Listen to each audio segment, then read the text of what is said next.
Buongiorno a Sardegna e buongiorno a Corsica, sono felice di ritrovarvi dopo 3 settimane di vacanze e a Sobo siete sempre presente per questa trasmissione settimanale Mediterraneo che lampa un ponte tra Corsica e Sardegna. In dei studi di Radio Presso oggi c'è Alberto Urgu. Ciao Alberto. Buongiorno a tutti gli ascoltatori della Corsica e della Sardegna. In studio a Bastia c'è Petruigi Alessandro. Ok. Allora, Ivo Murgia, il folclorico, è sempre di moda o no? C'è da altri gruppi, suppongo. Ecco, come sta la musica, come dire, tradizionale in Sardegna in questo momento, Ivo? Insomma, bisognerebbe distinguere tra musica tradizionale e gruppi folclorici. I gruppi folclorici pensavo in Sardegna avessero una storia molto lunga perché abbiamo gruppi che hanno 50 anni, ma vedo che gli amici della Corsica ci vincono che hanno gruppi di più di 70 anni. 75 anni. Ecco, complimenti a voi. Noi i gruppi più storici, diciamo così, iniziano negli anni 50, molti negli anni 70, ma ancora oggi continuamente nascono nuovi gruppi folclorici, addirittura capita che nello stesso paese ce ne siano 2 o 3 o casi eccezionali come Quarto con 8 gruppi folclorici, quindi il movimento ancora c'è, è ancora vivo.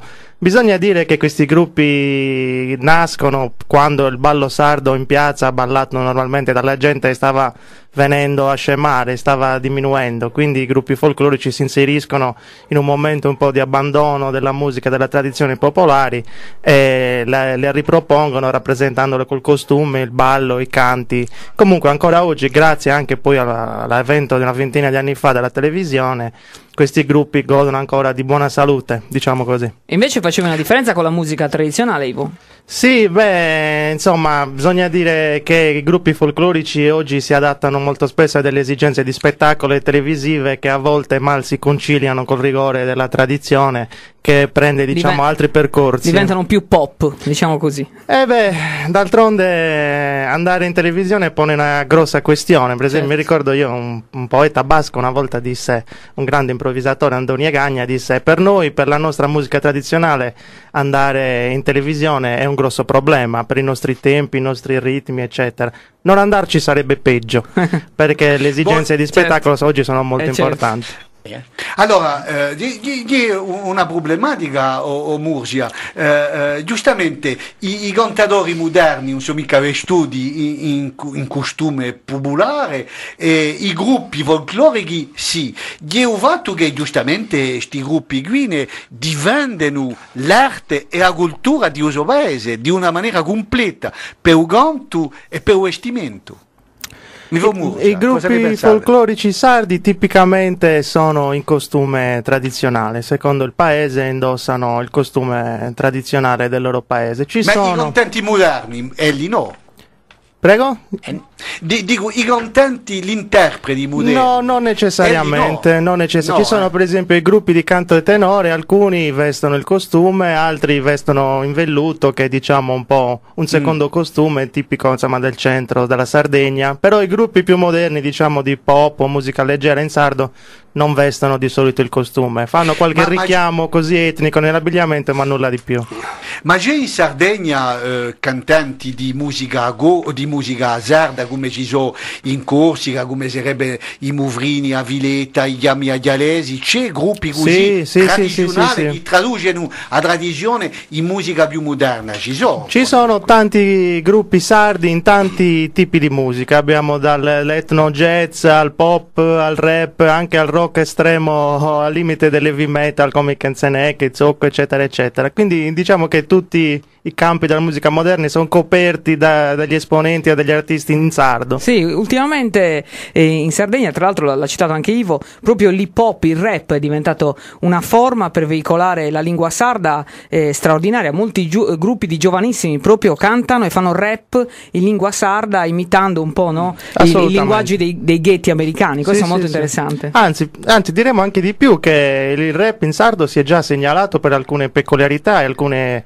specificità che ne fanno un fenomeno molto interessante. Non è una semplice emulazione o imitazione dei ghetti americani, per fortuna. E in Sardegna? Sì, in Sardegna credo che Ivo possa testimoniare comunque del mercato importante che ancora c'è, no? Sia per la musica tradizionale nelle sue varie forme, perché se avrete magari la possibilità di venire in Sardegna potete vedere in alcune feste popolari davvero un'affluenza incredibile per alcuni di questi protagonisti, Ivo. Sì, diciamo che i sardi hanno investito sempre molto nella musica, quindi noi abbiamo una ricchezza di repertorio vastissima, alla quale aggiungiamo, appunto, come dicevamo prima, i movimenti giovanili che hanno riversato, insomma, questa tradizione in tutti i campi della musica moderna di oggi, dal rap al rock al jazz, eccetera eccetera. E in più c'è anche un discreto ricambio, Ivo, anche nelle forme tradizionali, però, perché vediamo che giovani che fanno canto tenore e giovani che fanno le altre forme, no? Beh, diciamo che chi sono i protagonisti, quelli che sono dentro la tradizione, si lamentano in continuazione, dicono sempre non è più come prima, i giovani non si avvicinano, eccetera eccetera.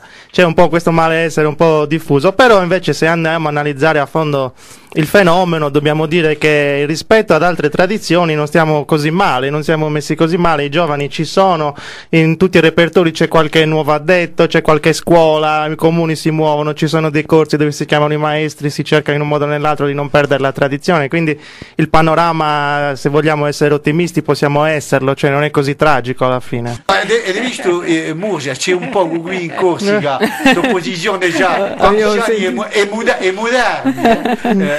Suppongo che c'è anche in Sardegna.